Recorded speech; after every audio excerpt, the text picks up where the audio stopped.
ಓಂ ನಮೋ ಭಗವತೆ ವಾಸುದೇವಾಯ. ಓಂ ನಮೋ ಭಗವತೆ ವಾಸುದೇವಾಯ. ಓಂ ನಮೋ ಭಗವತೆ ವಾಸುದೇವಾಯ. ಹರೇ ಕೃಷ್ಣ. ಅಧ್ಯಾಯ 8 ಪದ್ಮಪುರಾಣದಿಂದ ಪುರುಷೋತ್ತಮ ಮಹಾತ್ಮೆಯ 8ನೇ ಅಧ್ಯಾಯದ ಕಥೆ ಏನಿದೆ ಅಂತ ನೋಡೋಣ ಇವತ್ತು. ಈ ಅಧ್ಯಾಯದಲ್ಲಿ ಒಬ್ಬ ದೊಡ್ಡ ರಾಜ ಮತ್ತೆ ಆ ರಾಜ ಒಬ್ಬ ದೊಡ್ಡ ವೈಷ್ಣವನಾಗಿದ್ದಂತಹ ದೃಢಧನ್ವನ ಕಥೆಯನ್ನ ಈ ಅಧ್ಯಾಯದಲ್ಲಿ ಸೂತ ಗೋಸ್ವಾಮಿ ಅವರು ಶೌನಕಾದಿ ಋಷಿ ಮುನಿಗಳಿಗೆ ಹೇಳ್ತಾರೆ. ಸೊ ಈ ಸೂತಜಿ ಏನು ಭಗವಂತನ ಮತ್ತೆ ಭಕ್ತರ ಈ ಕಥೆಯ ವಿಷಯದಲ್ಲಿ ಬಹಳ ಸುಂದರವಾಗಿಂತ ಒಂದು ಶ್ಲೋಕವನ್ನ ಹೇಳ್ತಾರೆ. ಏವಂ ಭೂತೋ ಅಧಿಮಾಸೋಯಂ ಮಹಾಪಾಪ ಪ್ರಣಾಶನಃ ಮಹಿಮಾನಂ ಯಸ್ಯ ವಕ್ತಂ ನಲಂ ಶಕ್ತೈ ಚತುರ್ಮುಖಃ. ಹೇ ಶೌನಕ ಋಷಿ ಮುನಿಗಳೇ, ಈ ಪ್ರಕಾರ ಹೇಳ್ತಾರೆ ಸೂತ ಗೋಸ್ವಾಮಿ ಅವರು, ಹೇ ಶೌನಕ ಋಷಿ ಮುನಿಗಳೇ, ಈ ಪ್ರಕಾರ ಕಳೆದ 7 ಅಧ್ಯಾಯಗಳಲ್ಲಿ ಪುರುಷೋತ್ತಮ ಮಾಸದ ಬಗ್ಗೆ ಕೇಳಿದ್ರಲ್ಲ, ಈ ಅಧಿಕ ಮಾಸ ಹೆಂಗಿದೆ? ಮಹಾಪಾಪ ಪ್ರಣಾಶನಃ, ದೊಡ್ಡ ದೊಡ್ಡ ಪಾಪಗಳನ್ನು ಈ ಮಾಸ ನಷ್ಟ ಮಾಡುವಂತಹ ಒಂದು ಶಕ್ತಿಯನ್ನ ಹೊಂದಿದೆ. ನೆಕ್ಸ್ಟ್ ಹೇಳ್ತಾರೆ, ನಾನೇನ್ ತಾನೇ ಈ ಮಾಸದ ಮಹಿಮೆಯನ್ನ ಹೇಳ್ಬೋದು. ಇದರ ಮಹಿಮೆಯನ್ನ ನಾ ಅಲಂ ಶಕ್ತು ಚತುರ್ಮುಖಃ, 4 ತಲೆ ಇರುವಂತಹ ಬ್ರಹ್ಮನು ಕೂಡ ಈ ಪುರುಷೋತ್ತಮ ಮಾಸದ ಮಹಿಮೆಯನ್ನ ಹೇಳೋದ್ರಲ್ಲಿ ಅಸಮರ್ಥರಾಗ್ತಾರೆ. ಈ ಬ್ರಹ್ಮನ ಈ 4 ಮುಖನೂ ಏನಾಗತ್ತೆ, ಈ ಪುರುಷೋತ್ತಮ ಮಾಸದ ಮಹಿಮೆಯನ್ನ ಹೇಳೋದ್ರಲ್ಲಿ ಕಡಿಮೆ ಆಗತ್ತೆ. ಅಷ್ಟು ಇದೆ ಇದರ ಮಹಿಮೆ ಅಂತ ಹೇಳಿ ಸೂತ ಗೋಸ್ವಾಮಿ ಅವರು ಹೇಳ್ತಾ ಇದ್ದಾರೆ. ಮುಂದೆ ಹೇಳ್ತಾರೆ, ಹೇ ಮುನಿ ಶಾರ್ದುಲರೇ ಅಂತ ಹೇಳಿ ಕರಿತಾ ಇದ್ದಾರೆ. ಮುನಿ ಶಾರ್ದುಲರೇ ಅಂತಂದ್ರೆ, ಶಾರ್ದುಲ ಅಂತ ಅಂದ್ರೆ ಸಿಂಹ. ಓಕೆ, ಈ ಪುರುಷೋತ್ತಮ ಮಾಸದಂತಹ ಮಾಸ ಇನ್ನೊಂದಿಲ್ಲ. ಆಗ ಋಷಿ ಮುನಿಗಳು ಕೇಳ್ತಾರೆ, ನೀವು ಹೆಂಗೆ ಈ ಪುರುಷೋತ್ತಮ ಮಾಸದ ಬಗ್ಗೆ ಇಷ್ಟು ತಿಳ್ಕೊಂಡಿದ್ದೀರಾ ಅಂತ ಹೇಳಿ ಕೇಳ್ತಾರೆ. ಆಗ ಸೂತರು ಹೇಳ್ತಾರೆ, ನಾನು ವೇದವ್ಯಾಸರ ಶಿಷ್ಯ, ಅವರೇ ಡೈರೆಕ್ಟ್ ಆಗಿ ನನಗೆ ಈ ಮಾಸದ ಮಹಿಮೆಯನ್ನ ಹೇಳಿದ್ದಾರೆ. ಆದ್ರೆ ಅವರೂ ಕೂಡ ನನಗೆ ಅದನ್ನ ಪೂರ್ಣ ರೂಪದಲ್ಲಿ ಹೇಳಕ್ಕೆ ಸಮರ್ಥರಾಗಿರ್ಲಿಲ್ಲ.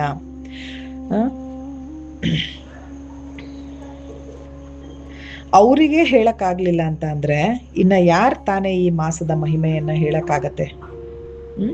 ಅಂದ್ರೆ ಯಾಕೆ ಅಂತ ಅಂದ್ರೆ ಈ ಪುರುಷೋತ್ತಮ ಮಾಸ ಎಲ್ಲ ಮಾಸಗಳ ಶಿರೋಮಣಿಯಾಗಿದೆ.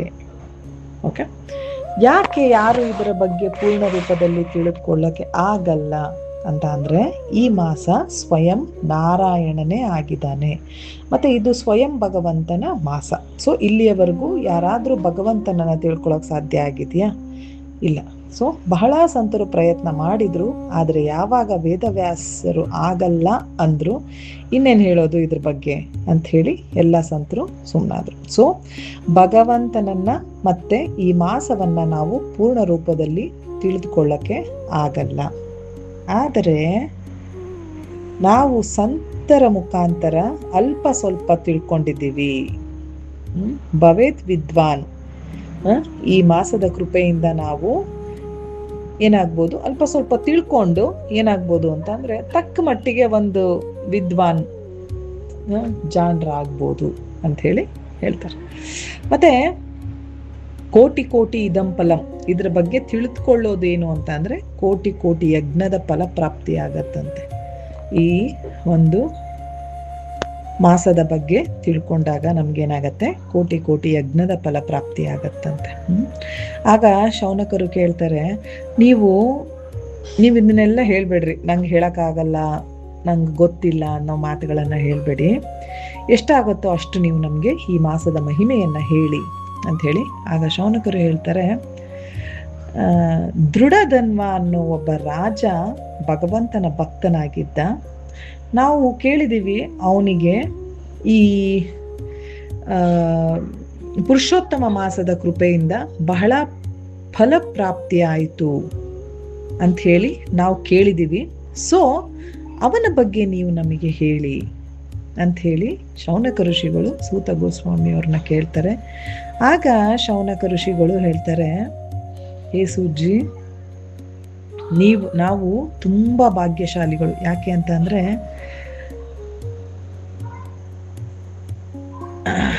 ಹೇಳ್ತಾರೆ, ಯಾಕೆ ಅಂತ ಅಂದ್ರೆ ನಮಗೆ ನಿಮ್ಮಂತಹ ವಕ್ತ ಪ್ರೀಚರ್ ಸಿಕ್ಕಿದ್ದಾರೆ. ಹೇಳ್ತಾರೆ, ಯಾರಿಗೆ ಚಿಂತಾಮಣಿ ಸಿಗತ್ತಲ್ಲ ಅವರಿಗೆ ಈ ಸಂಸಾರದ ಸುಖ ಸಿಗತ್ತಂತೆ. ಯಾರಿಗೆ ಕಲ್ಪವೃಕ್ಷ ಸಿಗತ್ತೆ ಅವರಿಗೆ ಸ್ವರ್ಗದ ಸುಖ ಸಿಗತ್ತಂತೆ. ಆದರೆ ಯಾರಿಗೆ ಈ ಸೂತರಂತಹ ಗುರುಗಳು ಸಿಗ್ತಾರಲ್ಲ ಅವರಿಗೆ ಏನಾಗತ್ತೆ, ಖಂಡಿತವಾಗಿಯೂ ಕೂಡ ವೈಕುಂಠದ ಪ್ರಾಪ್ತಿಯಾಗತ್ತಂತ. ಆದ್ದರಿಂದ ನೀವು ನಮಗೆ ಈ ದೃಢಧನ್ವ ರಾಜನ ಬಗ್ಗೆ ಹೇಳಿ ಅಂತ ಹೇಳಿ ಶೌನಕ ಋಷಿಗಳು ಸೂತಜಿಯನ್ನ ಬೇಡ್ಕೋತಾ ಇದ್ದಾರೆ. ಆಗ ಸೂಜಿ ಹೇಳ್ತಾರೆ, ಹೇ ಶೌನಕ, ನಿನ್ನ ನಿವೇದನೆ ನನಗೆ ತುಂಬ ಪ್ರಸನ್ನನನ್ನಾಗಿ ಮಾಡಿದೆ. ಸೊ ನಾನು ಈ ದೃಢಧನ್ವನ ಬಗ್ಗೆ ಹೇಳ್ತೀನಿ. ಮತ್ತೆ ಇವನ ಚರಿತ್ರೆ ಏನಿದೆಯಲ್ಲ, ಈ ದೃಢಧನ್ವ ರಾಜನ ಚರಿತ್ರೆ ಏನಿದೆಯಲ್ಲ, ಇದು ತುಂಬ ಭಕ್ತಿ ರಸದಿಂದ ತುಂಬಿರುವಂಥದ್ದು. ಈ ರಾಜನ ಕತೆ ಬಹಳ ಪವಿತ್ರವಾಗಿದೆ. ಮತ್ತೆ ನಾನು ಈ ಕಥೆಯನ್ನ ವೇದವ್ಯಾಸರಿಂದ ಮೊದಲು ಕೇಳಿದ್ದೆ. ಸೊ ಈ ಕತೆ ಹೆಂಗಿದೆ ಅಂತ ಅಂದ್ರೆ ಗಂಗಾ ಜಲದ ಹಾಗಿದೆ. ಹೆಂಗೆ ಈ ಗಂಗೆ ತ್ರಿಭುವನಗಳಲ್ಲಿ ಇರೋ ಕೋಟಿ ಕೋಟಿ ಜೀವಿಗಳನ್ನ ಪವಿತ್ರರನ್ನಾಗಿ ಮಾಡ್ತಾಳೆ, ಸೊ ಅದೇ ರೀತಿ ಈ ವೇದವ್ಯಾಸರು ಹೇಳ್ತಿರುವ ಈ ದೃಢಧನ್ವನ ಕತೆ ನಮ್ಮಂತಹ ಜೀವಿಗಳನ್ನ ಪವಿತ್ರರನ್ನಾಗಿ ಮಾಡತ್ತೆ. ಸೊ ಇಂತಹ ವೇದವ್ಯಾಸರ ಚರಣಗಳಲ್ಲಿ ನಾನು ನನ್ನ ತಲೆಯನ್ನ ಬಾಗಿಸಿ ನಮಸ್ಕಾರವನ್ನ ಮಾಡ್ತಾ ನಿನಗೆ ನಾನು ಈ ದೃಢಧನ್ವನ ಕಥೆಯನ್ನ ಹೇಳ್ತೀನಿ. ಯತ್ ವಾಕ್ಯ ಜಲಮಜ್ಜನಾತ್, ವೇದವ್ಯಾಸರು ಹೇಳಿದ ವಾಕ್ಯ ರೂಪದ ಜಲದಲ್ಲಿ ನಾನು ನಿಮ್ಮನ್ನ ಮಜ್ಜನ ಸ್ನಾನವನ್ನ ಮಾಡಿಸ್ತೀನಿ. ಆಕ್ಚುಲಿ ಹೇಳ್ತಾರೆ, ಸಾಧಾರಣ ನೀರಲ್ಲಿ ಸ್ನಾನ ಮಾಡೋದ್ರಿಂದ ಏನಾಗತ್ತೆ, ಶರೀರ ಶುದ್ಧಿ ಆಗತ್ತೆ. ಆದರೆ ವೇದವ್ಯಾಸರ ವಾಕ್ಯರೂಪಿ ಜಲದಲ್ಲಿ ಸ್ನಾನ ಮಾಡೋದ್ರಿಂದ ಏನಾಗತ್ತೆ, ನಮ್ಮ ಆತ್ಮ ಶುದ್ಧವಾಗತ್ತೆ, ಚಿತ್ತ ಶುದ್ಧವಾಗತ್ತೆ, ಮತ್ತೆ ಮನಸ್ಸು ಶುದ್ಧವಾಗತ್ತೆ. ಸೊ ಈ ವೇದವ್ಯಾಸರ ವಾಕ್ಯರೂಪಿ ಜಲ ನೀರಿನ ಮಹಿಮೆ ಏನು ಗೊತ್ತಾ? ಏನು ಅಂತಂದ್ರೆ ಬ್ರಹ್ಮ ಹತ್ಯೆಯಿಂದ ಮುಕ್ತರಾಗ್ತೀವಿ. ಮತ್ತೆ ಏನಾಗತ್ತೆ, ಈ ಮಾಂಸ, ಈ ನಾನ್ ವೆಜ್ ತಿನ್ನೋದು, ಈ ಸರಾಯಿಯನ್ನು ಕುಡಿಯೋದ್ರಿಂದ ಸಿಗೋ ಪಾಪಗಳಿಂದ ನಾವು ಮುಕ್ತರಾಗ್ತೀವಿ. ಯಾವಾಗ ಈ ವೇದವ್ಯಾಸರ ವಾಕ್ಯರೂಪಿ ಜಲದಿಂದ ನಾವು ಸ್ನಾನವನ್ನ ಮಾಡಿದಾಗ. ನೀರಿನ ಮಹಿಮೆ ಏನು ಅಂತ ಹೇಳಿ ಅಂದ್ರೆ ವೇದವ್ಯಾಸರ ಮಾತಿನ ಮಹಿಮೆ, ಅವರು ಹೇಳುವಂತಹ ಕಥೆಗಳ ಮಹಿಮೆ, ದೃಷ್ಟಾಂತಗಳನ್ನ ನಾವು ಕೇಳಿದಾಗ ಏನಾಗತ್ತೆ ಅನ್ನೋದನ್ನ ಇಲ್ಲಿ ಯಾರು ಸೂತಜಿಯವರು ವಿವರಣೆಯನ್ನ ನೀಡಿದ್ದಾರೆ. ಮತ್ತೆ ಹೇಳ್ತಾರೆ, ಯಾರಾದ್ರೂ ಅನುಮಾನ ಪಟ್ರೆ, ಏನಪ್ಪ ಇಷ್ಟೊಂದು ಈ ಮಾಸದ ಬಗ್ಗೆ ಸುಮ್ಮನೆ ಹೇಳ್ತಾ ಇದ್ದಾರೆ 7 ಅಧ್ಯಾಯಗಳಿಂದ ಪುರುಷೋತ್ತಮ ಮಾಸ ಹಂಗೆ ಹಿಂಗೆ ಅಂತೆಲ್ಲ ಹೇಳ್ತಾ ಇದ್ದಾರೆ, ನಿಜವಾಗ್ಲೂ ಈ ಮಾಸ ಹಿಂಗೆ ಇದೆಯಾ ಅಂಥೇಳಿ ಯಾರಾದ್ರೂ ಅನುಮಾನ ಪಟ್ರೆ ಈ ಸಂಸಾರದಲ್ಲೇ ತಿರುಗಾಡ್ತಾ ಇರ್ತಾರೆ. ಮತ್ತೆ ಮತ್ತೆ ಜನ್ಮ, ಮತ್ತೆ ಮತ್ತೆ ಮರಣ, ಮತ್ತೆ ಜನ್ಮ ಮತ್ತೆ ಮರಣ, ಪುನರಪಿ ಜನನ ಪುನರಪಿ ಮರಣ. ಸೊ ಹೀಗೆ ಸೊ ವೇದವ್ಯಾಸರ ಮಾತಿನ ಮೇಲೆ ಸಂದೇಹವನ್ನ ಪಟ್ರೆ ನೆಕ್ಸ್ಟ್ ಜನ್ಮ ಸಿಕ್ಕರೂ ಕೂಡ ಅದರಲ್ಲಿ ದೌರ್ಭಾಗ್ಯಶಾಲಿಗಳಾಗ್ತೀವಿ, ಮತ್ತೆ ಹೀನ ಬುದ್ಧಿಯವರಾಗಿ ಹುಟ್ಟುತ್ತೀವಿ. ಸೊ ಆದ್ದರಿಂದ ಈ ವೇದವ್ಯಾಸರ ಒಂದು ಮಾತುಗಳ ಮೇಲೆ ಅನುಮಾನವನ್ನ ಪಡಬಾರದು. ಆದ್ದರಿಂದ ಹೇ ಶೌನಕ ಋಷಿಗಳೇ, ಗಮನವಿಟ್ಟು ಕೇಳಿ, ಶ್ರದ್ಧೆ ಇಟ್ಟು ಕೇಳಿ, ಅನುಮಾನ ಪಡಬೇಡಿ ಅಂತೆಲ್ಲ ಹೇಳಿ ಆದ್ಮೇಲೆ ಸೂತ ಗೋಸ್ವಾಮಿಯವರು ದೃಢಧನ್ವನ ಕಥೆಯನ್ನ ಹೇಳಕ್ಕೆ ಶುರು ಮಾಡ್ತಾರೆ. ಹೇಳ್ತಾರೆ, ಹೈ ದೇಶ ಅಂತ ಒಂದು ದೇಶ ಇತ್ತು. ಹೈ ದೇಶದ ರಾಜನಾಗಿದ್ದವನು ಯಾರು ಗೊತ್ತಾ? ಚಿತ್ರವರ್ಮ. ಇವರು ಬಹಳ ಆಸ್ತಿಕ ರಾಜನಾಗಿದ್ದ. ಅನೇಕ ವ್ರತಗಳ ಪಾಲನೆಯನ್ನ ಮಾಡ್ತಾ ಇದ್ರು, ಕೃಷ್ಣನ ಭಕ್ತರಾಗಿದ್ರು, ಸತ್ಯವಾದಿಯಾಗಿದ್ದ, ಪರಾಕ್ರಮಿಯಾಗಿದ್ದ, ಸರ್ವಗುಣ ಸಂಪನ್ನನಾಗಿದ್ರು.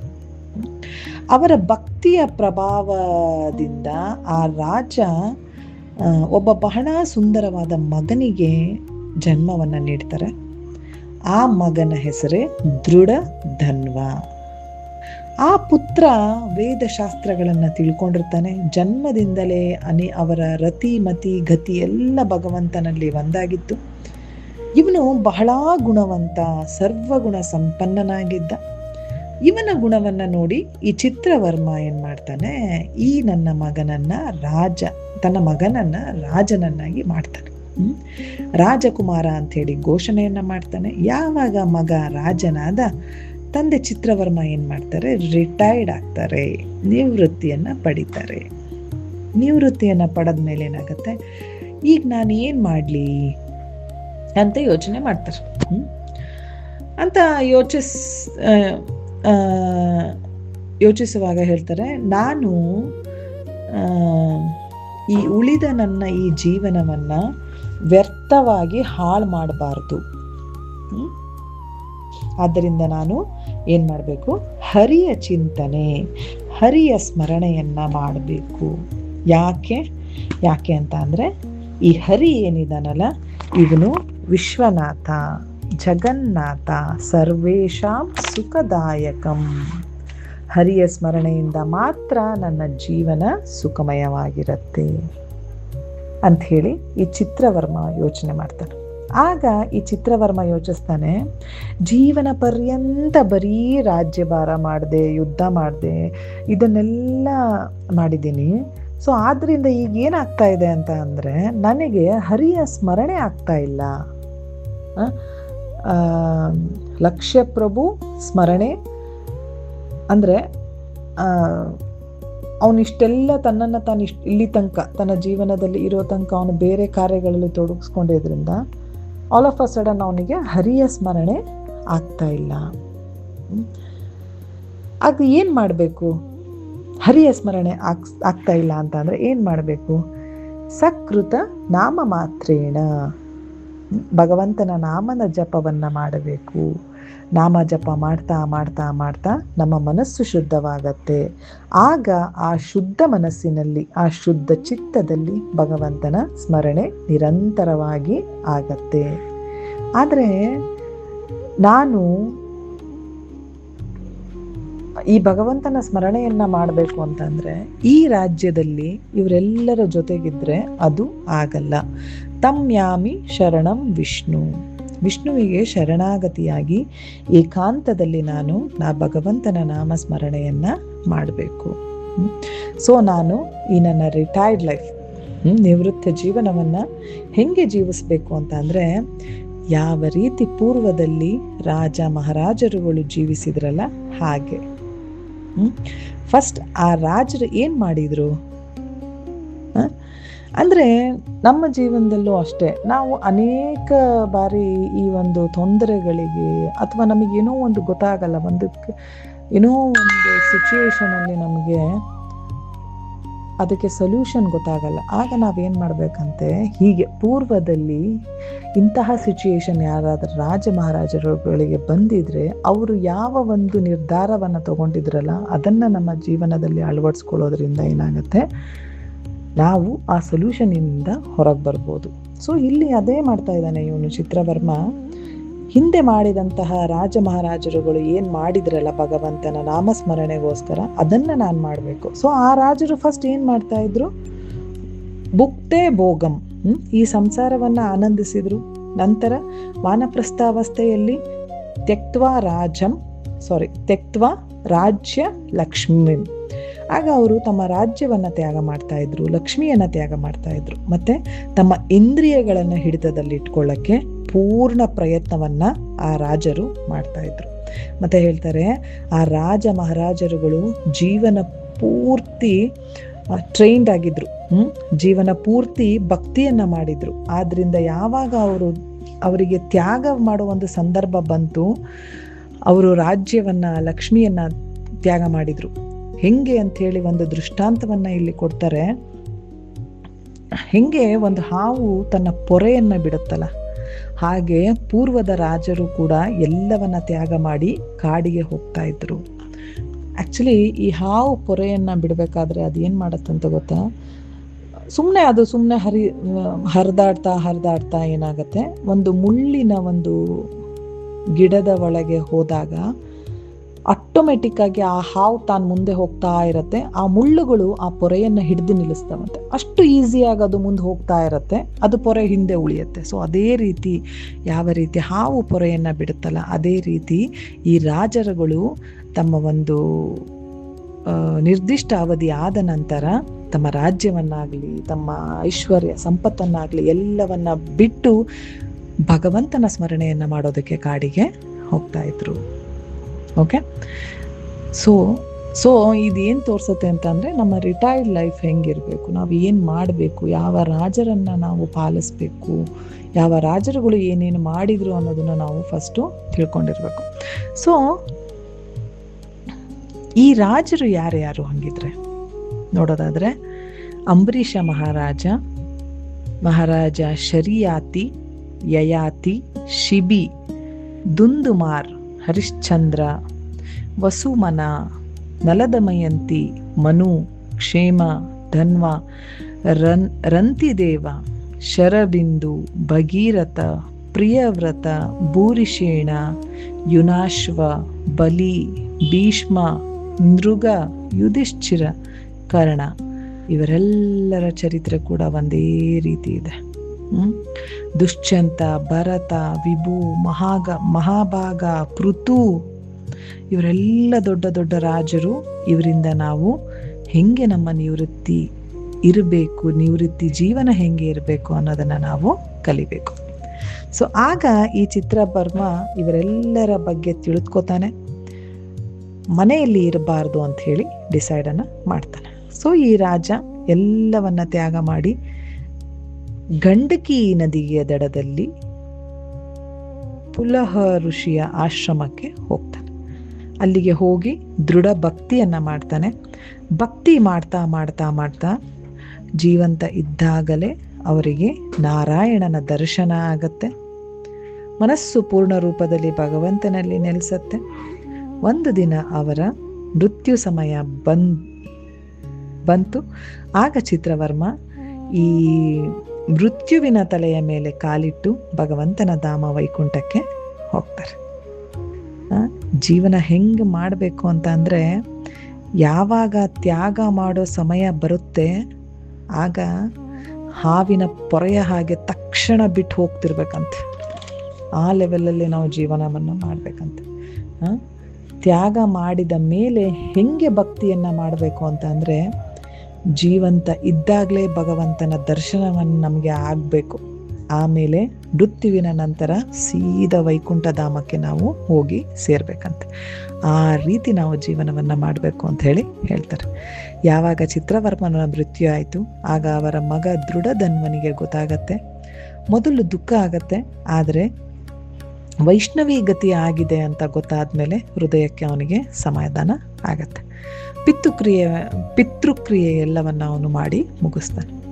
ಸೂತಜಿ ಈ ದೃಢಧನ್ವನ ವಿಷಯದಲ್ಲಿ ಹೇಳ್ತಾರೆ, ಇವನ ಪತ್ನಿ ವಿದರ್ಭ ರಾಜ್ಯದ ವಧುವಾಗಿದ್ಲು. ಅವಳ ಹೆಸರು ಗುಣಸುಂದರಿ. ಇವನಿಗೆ 4 ಜನ ಮಕ್ಕಳಿದ್ರು. ಯಾರಿಗೆ? ದೃಢಧನ್ವ. ಈ ಹೆಸರು ನಮ್ಗೆ ನೆನಪಿರ್ಬೇಕು ಈಗ, ಯಾಕಂದ್ರೆ 12-13ನೇ ಅಧ್ಯಾಯ ತನಕನೂ ಒಂದೇ ಕತೆ ಬರೋದು, ದೃಢಧನ್ವನ ಕತೆ. ಸೊ ಇವನಿಗೆ 4 ಜನ ಗಂಡು ಮಕ್ಕಳು, ಒಬ್ಳು ಪುತ್ರಿ ಇರ್ತಾಳೆ. ಅವರ ಹೆಸರುಗಳು ಚಿತ್ರವಾಕ್, ಚಿತ್ರಬಾಹು, ಮಣಿಮಂಥ, ಚಿತ್ರಕುಂಡಲ. ಓಕೆ, ಹುಡುಗಿಯ ಆ ಒಂದು ಕನ್ಯೆಯ ಹೆಸರು ಚಾರುಮತಿ. ಇವನು ಹೆಂಗೆ ಪುರುಷೋತ್ತಮ ಮಾಸದ ಪಾಲನೆಯನ್ನ ಮಾಡಿದ್ರು ಅಂತ ಹೇಳ್ತಾ ಶೌನಕ ಋಷಿಗಳು ಹೇಳ್ತಾರೆ, ಇತಿ ಶ್ರೀ ಪದ್ಮಪುರಾಣೆ ಪುರುಷೋತ್ತಮ ಮಹಾತ್ಮೆ ದೃಢಧನ್ವ ಉಪಾಖ್ಯಾನೆ ಭಾಷಾಟೀಕಾಯ ಇತಿ 8ಮೋ ಅಧ್ಯಾಯ ಸಮಾಪ್ತಃ. ಸೊ ಇಲ್ಲಿಗೆ 8ನೇ ಅಧ್ಯಾಯನ ವೇದವ್ಯಾಸರು ಮುಗಿಸ್ತಾರೆ. ಹರೇ ಕೃಷ್ಣ.